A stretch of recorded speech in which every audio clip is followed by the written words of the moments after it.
Buonasera a tutti e bentornati al campo sportivo Piano Stoppa di Misilmeri, squadre che stanno effettuando i loro ingressi in campo. Oggi si affrontano Cus Palermo contro il Soccer Tirreno, match che va alla seconda giornata di allievi Under 16. Intervento da parte numero 20 del Tirreno, ancora prova a stabilire, la perde, palla contesa, avanza la formazione di trasferta, ribatte bene Di Maria, poi riesce a commettere un'altra splendida parata in due tempi. Di Maria,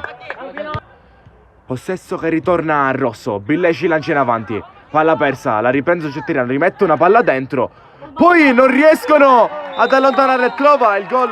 il Soccer Tirreno. Un poco di confusione in difesa, un poco di confusione di rigore, la palla si spegne però alle spalle di Maria. Ventimiglia la gira con la testa a cercare il compagno, può girarla bene, eccolo qui Geraci, mette una palla buona per il compagno, ci arriva tu per tu col portiere, riesce a imporsi qui Di Maria, risponde pronto alla chiamata da parte del Tirreno, prova a lanciare per il compagno, non riesce, anticipata la difesa avversaria, ora la prende Manino in posizione regolare, prova a lanciare per Leto, insegue la palla Leto contro Norato, ancora Leto, sterza, Neto entra in area, prova il tiro, l'ha pareggiata il Cus, gran gol da parte di Leto, la mette sul primo palo, ha pareggiato il Cus 1, Soccer Tirreno 1, per esultare sotto i suoi qui Leto e fa il gol del pareggio. Va Geraci a battere questo calcio di punizione. Geraci, palla che passa sotto la barriera, riesce a fare il gol del 2-1. Soccer Tirreno si riporta in vantaggio dopo Mannino. Mantiene palla, riesce a girarsi, ancora Mannino, in buca per Leto, entra in aria, Leto può provare il tiro, sterza ancora, Leto la mantiene lì, mette a sedere l'avversario, poi tra le mani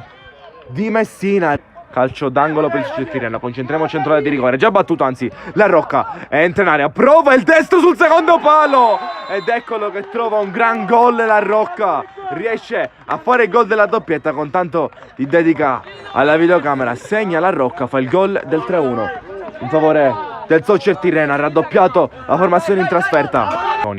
Prova a rimettere la palla dentro il giocatore del Soccer Tirreno, entra in aria Geraci, trattenuto bene, poi Geraci la ritrova a tu per tu col portiere, segna il gol del 4-1, si porta sopra di 3 Soccer Tirreno, Cus 1, Soccer Tirreno 4, ha segnato la doppietta anche Geraci, poi prova a lanciare, trova l'anticipo di Capitan D'Antoni che ora lancia anche la sua volta, dove trova la corsa di Leto, la prende però Mannino, entra in aria, se la allunga forse un po' troppo, poi ci prova ancora a attaccare questa palla, batte davanti la porta, non riesce a centrarla, veramente a pochi metri, se possiamo parlare di metri, non riesce a centrare lo specchio della porta, la manda,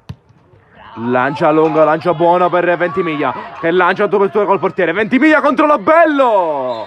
gol del 5-1, contropiede letale per la difesa del Cus Palermo, lancio lungo che mette in porta Ventimiglia, difesa del Cus non posizionata perfettamente, si ritrova solo contro Lobello che non può fare niente all'iniziativa di Ventimiglia. Qui Cus 1, Soccer Tirreno 5.